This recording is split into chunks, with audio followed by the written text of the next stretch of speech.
നമസ്കാരം. ബ്രിട്ടൻ്റെ വിവിധ ഭാഗങ്ങളിൽ ഇന്നലെ ഉണ്ടായ ഒരു വലിയ സ്ഫോടന ശബ്ദം ആളുകളെ വല്ലാതെ പരിഭ്രാന്തരാക്കി. പലരും കരുതിയത് എന്തോ സ്ഫോടനമോ മറ്റോ നടക്കുന്നു എന്നാണ്.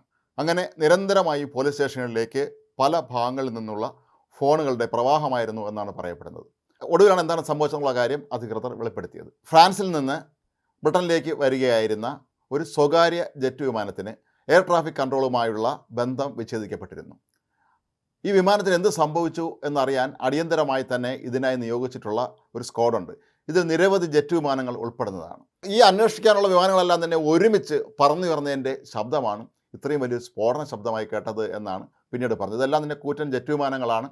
ഇത്തരത്തിൽ ഏതെങ്കിലും വിമാനങ്ങൾ കാണാതാവുകയോ അപകടത്തിൽപ്പെടുകയോ ചെയ്യുകയാണെങ്കിൽ അവ നിരീക്ഷിക്കാനും അവ അപകടത്തിൽപ്പെട്ടിട്ടില്ലെങ്കിൽ അവരെ തിരികെ നയിച്ചു കൊണ്ടുവരാനും ഒക്കെ ഉപയോഗിക്കുന്ന വിമാനങ്ങളാണിവ. അങ്ങനെ ഈ വിമാനങ്ങൾ പുറപ്പെട്ടതിൻ്റെ ഒരു ഫലമായിട്ടാണ് ഇത്രയും വലിയൊരു ശബ്ദമുണ്ടായത്. വീടുകളുണ്ടായിരുന്നവർ പലരും പറഞ്ഞത് തങ്ങളുടെ വീടുകളുടെ ജനലുകളും വാതിലുകളൊക്കെ തന്നെ വല്ലാതെ വിറയ്ക്കുന്നുണ്ടായിരുന്നു എന്നാണ്.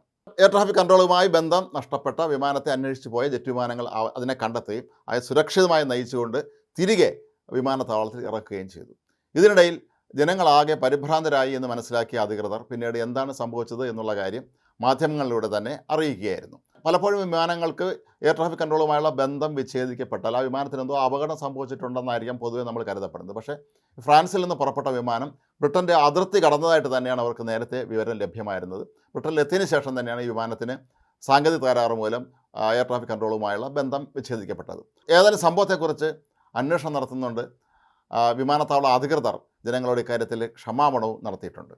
വടക്കൻ കെൻറ്റിലെ ഗ്രീൻഫീത്ത്, സ്റ്റാൻലി, ബ്ലാക്ക് ഹീത്ത് തുടങ്ങിയ സ്ഥലങ്ങളിലെല്ലാം തന്നെ ഈ ശബ്ദം കേട്ടതായിട്ടാണ് ജനങ്ങൾ പറയുന്നത്. ഈ അടിയന്തര സാഹചര്യം നേരിടുന്നതിന് വേണ്ടിയാണ് ഈ ജെറ്റ് വിമാനങ്ങൾ വളരെ പെട്ടെന്ന് ഒരുമിച്ച് വലിയ വേഗത്തിൽ പറന്നു വരുന്നത്. പക്ഷേ ഇത്തരത്തിൽ ഈ വലിയ ജെറ്റ് വിമാനങ്ങൾ പറന്നു വരുമ്പോൾ അതിൻ്റെ ശബ്ദം, ഒരു വിമാനത്തിൻ്റെ ശബ്ദം പോലും നമുക്ക് സഹിക്കുന്നതിനും അപ്പുറമാണ്. അങ്ങനെ ഇത്രയും വിമാനങ്ങൾ ഒരുമിച്ച് പറന്നു വരുമ്പോൾ ഇത് ശരിക്കും ഒരു സാഹചര്യം മനസ്സിലാക്കിയാണ് അവർ ഇത്തരത്തിലൊന്ന് പുറപ്പെടുന്നത്. ജനങ്ങളെ വല്ലാതെ പക്ഷേ അത് പരിഭ്രാന്തരാക്കി എന്നുള്ളതാണ് ഇതിൻ്റെ പരമാർത്ഥം. ഏതായാലും ബ്രിട്ടൻ പോലെയുള്ള വളരെ പരിഷ്കൃതമായ ഒരു രാജ്യത്ത് എല്ലാവിധ അത്യന്താധുനിക സംവിധാനങ്ങളും പ്രതിരോധ സംവിധാനങ്ങളും ഒക്കെ ഉള്ള രാജ്യത്ത് ജനങ്ങളെ വല്ലാതെ പരിഭ്രാന്തിയിലാക്കിയ ഒരു സംഭവമാണ് ഇന്നലെ നടന്നത് എന്ന് തന്നെയാണ് ഇപ്പോൾ വ്യക്തമാകുന്നത്. ഇതേക്കുറിച്ച് സമൂഹ മാധ്യമങ്ങളിൽ നിരവധി പേർ പ്രതികരിച്ചിട്ടുണ്ട്. അവരെല്ലാവരും തന്നെ കരുതിയിരുന്നത് ഇതൊരു തീവ്രവാദി ആക്രമണമോ അല്ലെങ്കിൽ സ്ഫോടനമോ മറ്റോ നടന്നു എന്ന് തന്നെയാണ്. ഏതായാലും എയർ ട്രാഫിക് കൺട്രോളുമായി ബന്ധം നഷ്ടപ്പെട്ട വിമാനത്തിനോ അതിൻ്റെ യാത്രക്കാർക്കോ ഒന്നും തന്നെ യാതൊരു തരത്തിലുള്ള അപകടമൊന്നും സംഭവിക്കാതെ വിമാനം സുരക്ഷിതമായി നിലത്തിറക്കി എന്നുള്ളത് മറ്റൊരു ആശ്വാസകരമായ കാര്യമാണ്.